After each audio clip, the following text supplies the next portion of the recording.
In 1192 BC, the king of Ugarit sent a desperate letter to the king of Cyprus. He wrote that enemy ships had appeared off his coast. His army was gone. His fleet was gone. The city was burning. He needed soldiers immediately or everything would be lost. The letter was never sent. Archaeologists found it still in the kiln, unfired, undelivered, buried under ash and rubble for 3,000 years. That letter is real. It sits in a museum in Damascus right now.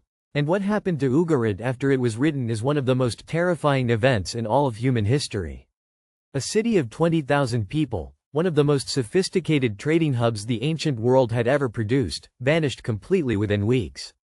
And nobody ever came back to rebuild it. Here is what your history class never told you. The Bronze Age collapse was not a slow decline. It was not one empire falling. In less than 50 years, between roughly 1200 and 1150 BC, almost every major civilization around the Mediterranean collapsed simultaneously. The Mycenaean Greeks, gone. The Hittite Empire, which had battled Egypt to a standstill, gone. The Kingdom of Ugarit, gone. Cyprus, gone. The great palace economies of Canaan, gone. Egypt survived, barely, and came out the other side as a shadow of itself. This was the closest thing to a civilizational extinction event that has ever happened on this planet. And the maddening part? We still do not fully know why. Let us go back to 1250 BC, when none of this seemed possible. The Mediterranean world was in its golden age. Egypt under Ramesses II was an imperial superpower. The Hittites controlled most of Anatolia. Mycenaean Greece had palace cities at Mycenae, Tiryns, and Pylos that were as sophisticated as anything Rome would build 1,000 years later. These civilizations traded constantly with each other. Egyptian gold for Canaanite timber. Cypriot copper for Greek pottery. There were diplomatic marriages, international treaties, and multilingual correspondence archives. Scholars call this the Late Bronze Age international system, and it worked beautifully for centuries. Then, in about 50 years, all of it died. The first major blow landed around 1207 BC. Egyptian inscriptions from the reign of Pharaoh Merneptah record a massive invasion of what he calls the Sea Peoples, a confederation of different groups that swept down from the north and west. Merneptah claimed victory, but the pressure did not stop.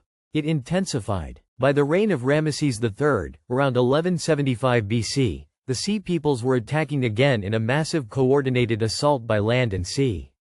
The inscriptions at Medinet Habu describe a world already in ruins. They say, quote, "No land could stand before their arms, from Hatti, Kode, Carchemish, Arzawa, and Alashia on, being cut off at one time." Think about what that sentence means. Multiple empires, all falling at once. Who exactly were the Sea Peoples? That question has haunted historians for over a century. Some were probably Mycenaean Greeks displaced by earlier collapses at home. Some may have been from Anatolia. Some may have been from the Aegean Islands. They were not one people. They were a wave of refugees, raiders, and desperate migrants all moving at the same time. And that tells you something crucial. Something had already gone wrong before they arrived. If this is already rewriting what you thought you knew, subscribe now. Every week we pull back the curtain on the history that mainstream education glosses over. So what started the chain reaction? This is where historians fight viciously.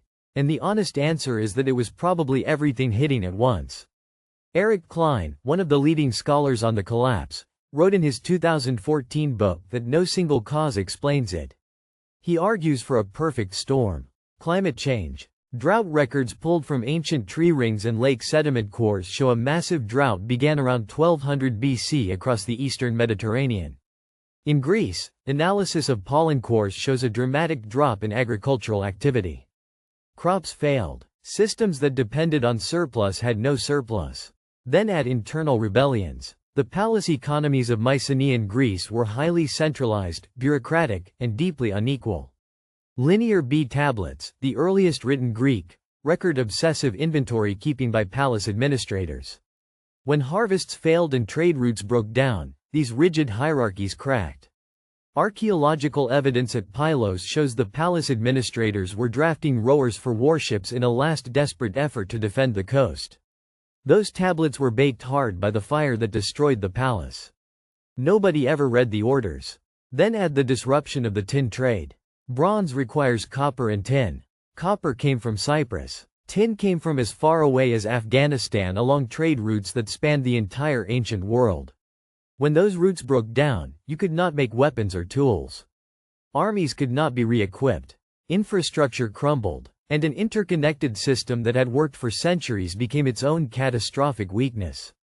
Everyone depended on everyone else. When enough links broke, the whole network collapsed. Earthquakes have also been confirmed at many collapse sites, including Mycenae, Tiryns, and Ugarit. We are looking at a convergence of disasters that fed each other in a feedback loop that nobody could stop.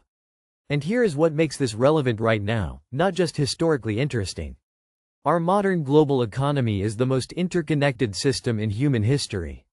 The Late Bronze Age collapse is studied by economists, national security analysts, and complexity theorists, not just archaeologists. When the Federal Reserve publishes research on systemic risk, the Bronze Age collapse appears in the footnotes. When the Rand Corporation models civilizational fragility, this event is a case study. Because what killed the Bronze Age world was not any single enemy. It was complexity without resilience. It was over-optimization. It was every node of the network assuming every other node would keep functioning. The king of Ugarit wrote his letter and put it in the kiln to fire it. He expected someone to read it. He expected ships to come. He expected the system to respond the way it always had. The system was already gone. 3,000 years later, we dug up his unfinished letter and finally read it. And nobody knows his name.